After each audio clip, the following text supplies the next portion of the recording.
Hey guys, welcome back to my channel. MD Gaming here, and today we're going to be talking about the Tier 6 New Orleans off the main cruiser line of the American class cruisers. We're going to be using Norman Scott as the primary cruiser commander due to his main battery shell grouping base trait, Mbeli for reload time, along with Rechung for main battery reload time as well. Again, we're going for DPM damage on this build. We're going to also focus on using Beyond Range to get those further distances. Then Igniter to then also increase our chances of causing fires to enemy battleships and cruisers. Armed and Ready for two purposes. Less chance of getting hit, and then I can see who's aiming at me, which allows me to move. Fixated, again, shell grouping and dispersion, focusing on the accuracy. And last one, Refill Station for, again, DPM for reload time. And then if I'm close to a teammate, I got that extra distance. So let's jump into the game and talk about it. The good thing is about the New Orleans is that it's well-rounded in the sense that its AP is really devastating and its AG has a strong fire chance. So either round type that you use with this cruiser, you'll be really good using it.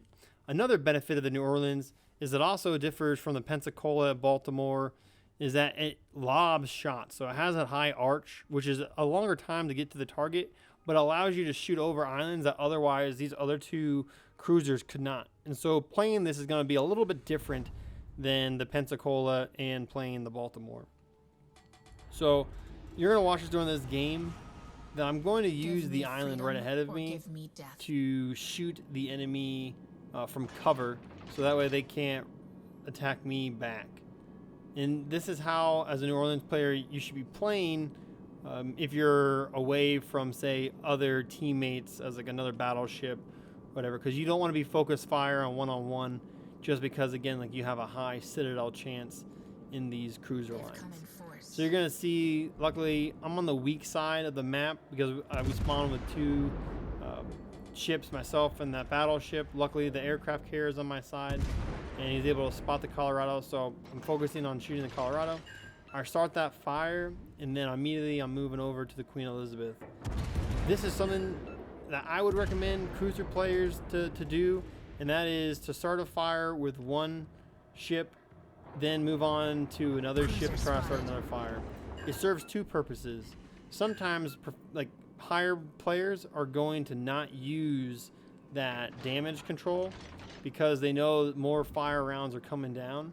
And so they're going to let it burn a little bit longer than, say, somebody else would. And while you're trying to set fires on somebody else, now you're getting that burn. And the other one is if you fire immediately at the first one. If I kept firing at the Colorado immediately after I started that first fire, then the damage control is still going to be running, and it's not going to be able to have a chance to start the fire. So it's kind of like a mute point. So it'd just be better to shoot, say, the Queen Elizabeth, start a fire, and then hopefully come back to the Colorado immediately after in order to start that fire again for the permanent fire, getting you a lot of damage and helping your team out a lot. Now, it's also important to wait to take shots. So as you saw, I waited a little bit before I engaged the Queen Elizabeth, and that's because I wanted to be underneath cover. That way, in case the Queen Elizabeth could have turned her turrets, she could have shot me, but now that I'm behind cover, there's no way that she can kind of basically hit me with her rounds. I didn't know that there was another team that could see me from the far distance. So, I mean, if she did turn her gun, she still probably got a couple shots off of me. I just thought I was under cover before I was spotted. But now I know I'm not spotted, and so as a New Orleans player, or really any type of cruiser player, these are highly advantageous positions to be in, and just be patient.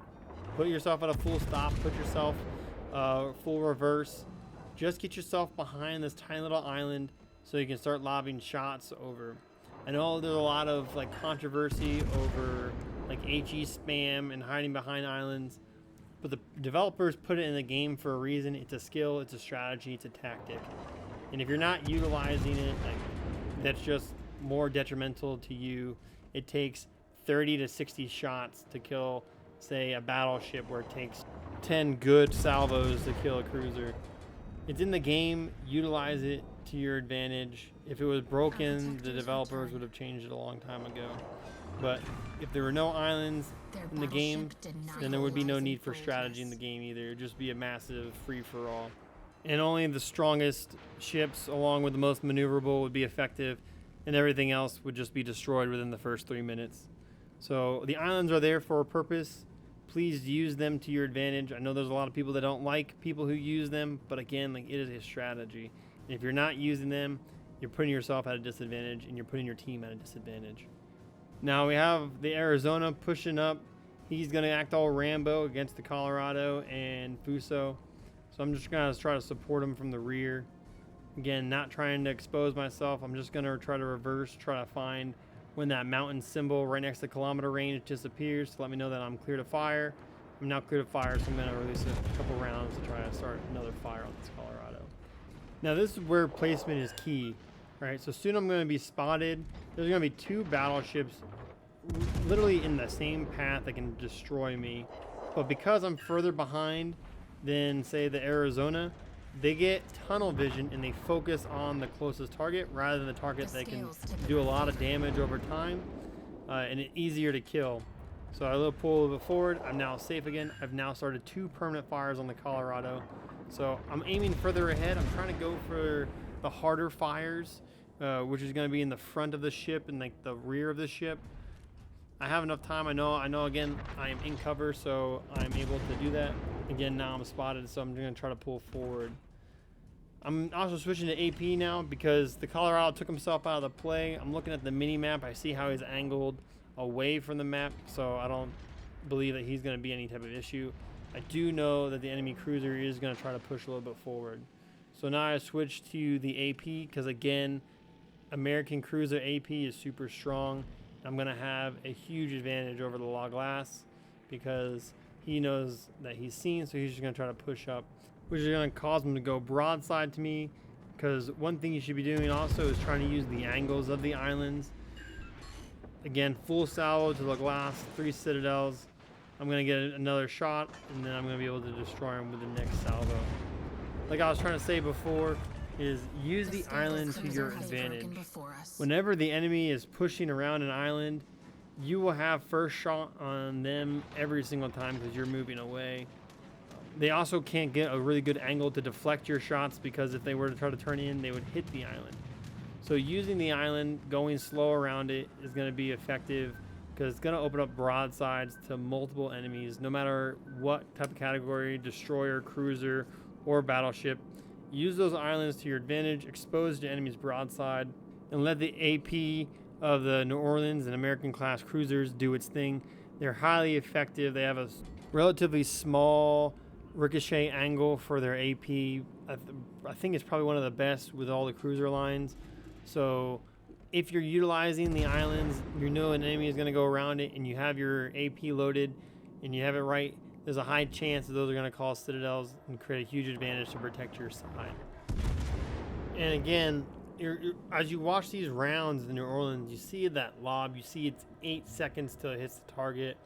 So it's a lot different than the Pensacola's velocity in shots. Same thing as the Baltimore. But these have its advantages. Again, they go over islands, and that's how you need to play this one differently, because you got to utilize those islands because it has that lob ability. But you do that, or you stay behind a battleship and you use them as a focused fired ship because they can take a lot more damage, and then you're gonna be able to start those fires and help them out. But we were able to pull a victory out of this. I got 99,000 damage, 9 fires. Again, like, it's no slouch with fires. 2 destroyed and 5 citadels. It's a powerhouse, a well-rounded ship. As you can see, 2,467 XP. And we were on the weak side. And don't ever discredit the weak side, because there's always going to be some fight to be had. And with that, guys, thanks so much for watching. Please like and subscribe my channel, but most importantly, leave comments. Please tell me how I can improve as a YouTuber, content creator, because ultimately the things that I make are for us to get better. And if we're able to get better, the game is going to be more fun. And that's my hope. So with that, guys, thank you so much again. And with that, MD Gaming out.